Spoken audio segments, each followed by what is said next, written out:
right. Danny Jenkins, here we are, man. Again? We're in Las Vegas. Yes. It's a nice, cool day out. Is it? I think so. I think. You went outside? It was like 115 yesterday when I landed. It was triple digits for sure. We drove in yesterday, and we stood outside for a few minutes for a video, and I think only a matter of moments before I started sweating. It was very hot. Very hot. And I came from Orlando, so saying it's very hot coming from Orlando. Exactly. We have some great weather in Orlando, and good team in Orlando as well. We had the pleasure of joining you for Zero Trust World. Incredible events.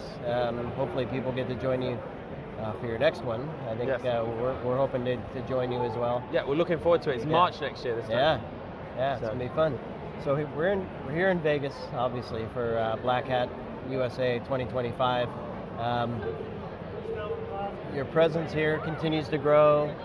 You're able to find a way to cut through the noise. Clearly Zero Trust is a big topic, continues to be, and organizations, I feel, are starting to really get a grasp on what that means for them operationally.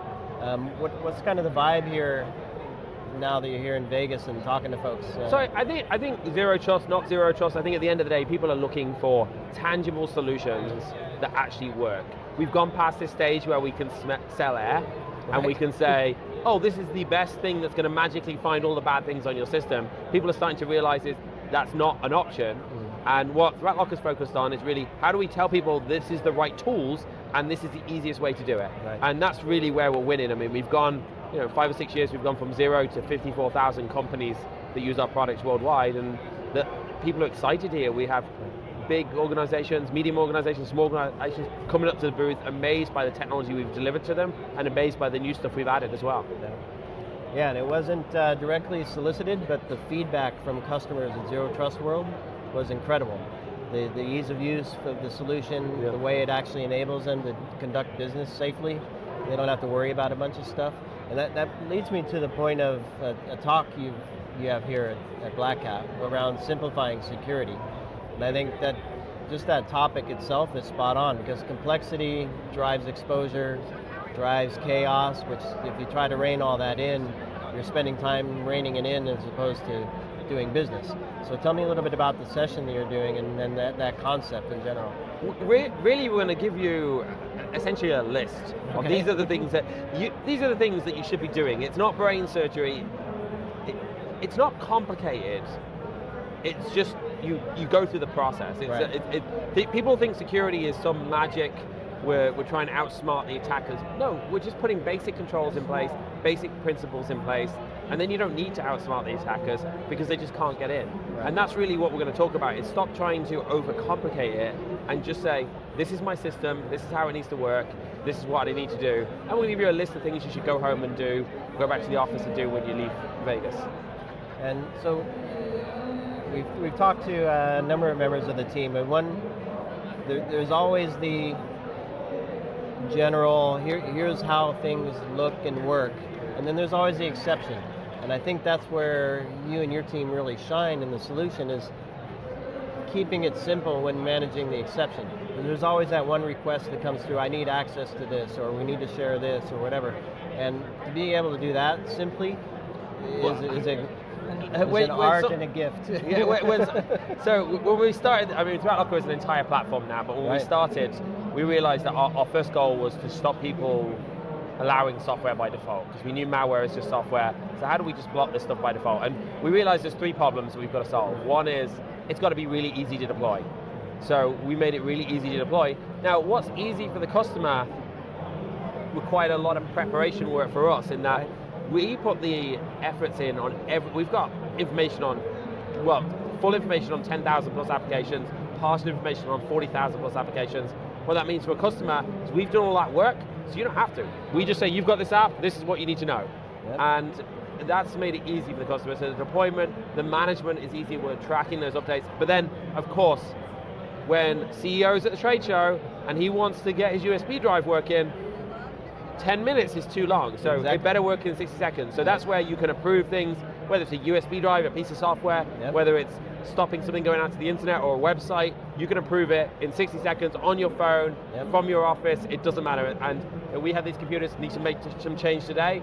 It was done, like we started making the change at 9:57, and all computers were changed by 10 o'clock when everybody walked in the door. I love it. And I can confirm, we've had a few interviews with your team. We use some software to record. Yeah. And it's blocked by default. Yes. And within a matter of moments, your team was able to connect with our platform, do the recordings, easy peasy. Yeah, easy that's peasy. it. So, talk to me about, so obviously a platform, multiple modules, organizations can turn them on, use them in different ways to achieve their own security posture in line with their desired business objectives. A new module you just launched, Defense Against Configuration, so DAC. Tell me a bit about what that is. Yeah, so, and this is actually a feature that we include across our platform in all modules. So if you've got anything, we include it. And what we realized is, we've got 54,000 companies. Every time we see a successful breach, it's because they literally didn't turn on the security, and they forgot, they were busy. IT people, security people get busy. So a few years ago, we set up account management teams. Their job is to email and harass people, but they can only email and harass someone that much time, say, you haven't configured this right, and they were trying to check lots of things. So then we realized we need to make this automated, and we started off with the ThreatLocker stuff. So we'll say, we're going to do all the checks of your ThreatLocker configuration and make sure it's right. And the second thing we realized, if we're going to do the ThreatLocker stuff, why don't we expand it to all of the Windows settings that should be set by default? So we're doing 170 checks on your endpoint every day, and automatically reporting up to ThreatLocker's central database where you can go and see the results. Right. We'll send you an email once a week saying where your problems are. We'll align every failure to a compliance framework. So we're saying this CS cybersecurity framework requires this, 171 requires this. So that's really what we did, and we said let's expand it out like that. And now we got a beautiful product that very easily shows you what's wrong in your environment, shows you how important it is, and shows you why it's wrong and how you can fix it. And what's cool, we ran this in our own environment, and we found failures in our own environment, which is a little bit embarrassing, but within 5 minutes, between the ThreatLocker product and the other small Windows changes, our entire environment was secure. And I'd rather be embarrassed for a misconfiguration or a lack of configuration than the alternative. Yeah, that's it. Yeah. And the future goal is to expand this out as well to third-party systems like Office 365 or Microsoft 365. Yeah, I think there's a whole space there. I've seen some organizations struggle with a lot of the business applications, not just Office, but like SAP and a bunch of other things that they're doing so many things in those environments. They also need the concept of only what's right. Yes. For the moment, for the person, for the system. You talked a bit about small organizations, medium organizations, large enterprise. One whole set of the commercial space, but then there's a special set of organizations in the federal government that requires certain things to be done in order to engage with them. They have the same challenges as the commercial space, maybe even a heightened set of requirements. 3PAO audit, CMMC, FedRAMP. All this stuff.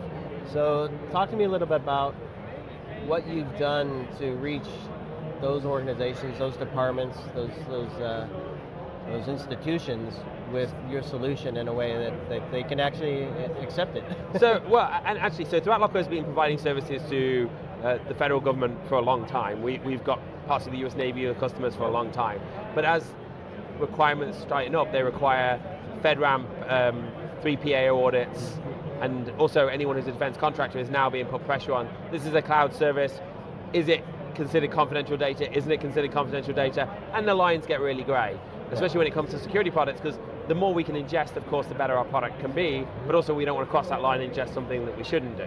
So what we did is over the last 18 months, we've been going through a full FedRAMP 3PAO audit. We completed that audit, got a clean audit a few months ago. We now have a sponsor and filed for our RA report onto the FedRAMP marketplace. So we're now FedRAMP ready listed. We have a 3PAO, so if you're a federal agency or a CMMC, you can use that 3PAO to certify the product, and we also will have a full sponsor within the next few months. So the value to you as an organization delivering products and services to them is probably well understood, but what's the value for your solution in that environment? Maybe you can kind of touch on that. Well, it's huge because if you look at the requirements, so NIST 800-171-3 requires whitelisting explicitly. And even outside of those requirements, there's so many other areas to check. File auditing is another one, network logging, the ability to lock down ports. All of these are requirements in NIST. And ThreatLocker is one platform where you can really tick off nearly half your NIST requirements in one go. And with the defense against configuration, it'll actually check a lot of the Windows settings and it'll tell you, this doesn't meet FedRAMP, you haven't turned on FIBs, you haven't done this, which is another huge advantage for those customers.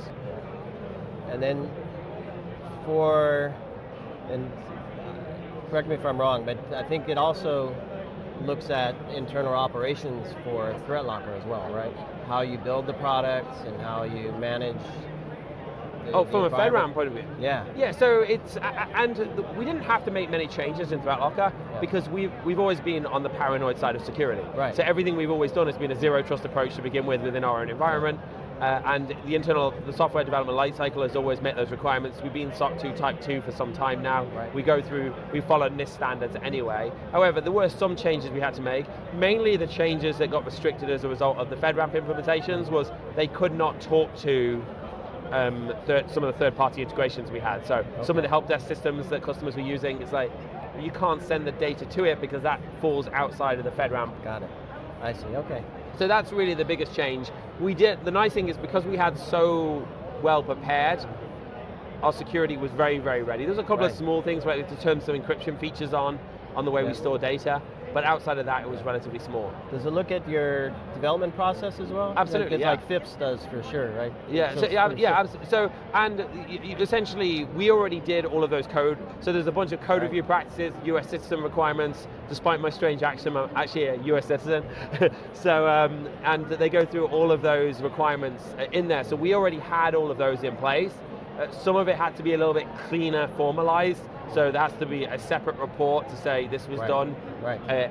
So whenever we do a build now, it's going to our regular instances and our FedRAMP instance last, and that extra check happens before it goes to the FedRAMP instance. But all of that was really well put in place to begin with, because our security team is on the side of paranoid nuts. Yeah, absolutely. So years ago, I worked for an organization that built for FIPS 140-2, and it was intense. And I think if you're not in the federal government, you might not recognize what FedRAMP means to achieve that. And so the reason I'm asking these questions is for the customers you have, the prospects that you're speaking with that don't understand the value of FedRAMP for them, even though they're not requiring FedRAMP to engage with them. Just the maturity of your organization from a security perspective, how you operate, how you build, how you deliver, the maturity of the application, in terms of security and privacy and how you can't get through that if you don't have those maturities in place. And exactly. So I think you want to work with, as a customer, you want to work with an organization that gets that right. Absolutely. Because it's the right thing to do, and then also because they can demonstrate it through something like a FedRAMP that says we know this is the right thing to do. We now can demonstrate that through FedRAMP. And that's really it. Customers are much happier working once you've completed these audits, and they feel more comfortable that you've got these processes in place. I will say one thing though, compliance and security are not the same thing. I know. Compliance often, and in some respects, we had to turn features off that made our environment less secure because of FedRAMP requirements. Interesting. We superseded them with alternative methods, but they're not necessarily aligned. But you know when you're going through that checklist, you're locking this down really, really tight. And I remember someone did a slide once at a trade show, and it was the best analogy I could see of the difference between compliance and security. There was a guy on a motorcycle naked with a helmet on, and he said, this guy's compliant. So you've always got to think about these things when you're building.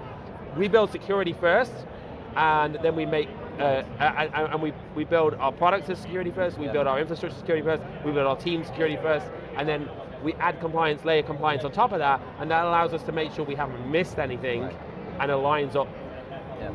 Right, and if you've done your security right, you shouldn't have to add too much for the compliance. Right. If anything, you're adding a little bit more process. Right, yeah, that's perfect. Well, the huge effort, congratulations on that success, and hopefully that brings you some new opportunities as well. What as we have guests passing by. Let's wrap with this. What's coming next? What's on the horizon? I know you can't give away too much, but is there a trend? Is there a trend you see happening? Look, I see ThreatLocker has really developed into a very, very highly powered cybersecurity platform that focuses on zero trust principles first. So our goal is to continue to expand that, to expand the platform, making it easier for people to gain zero trust in different areas.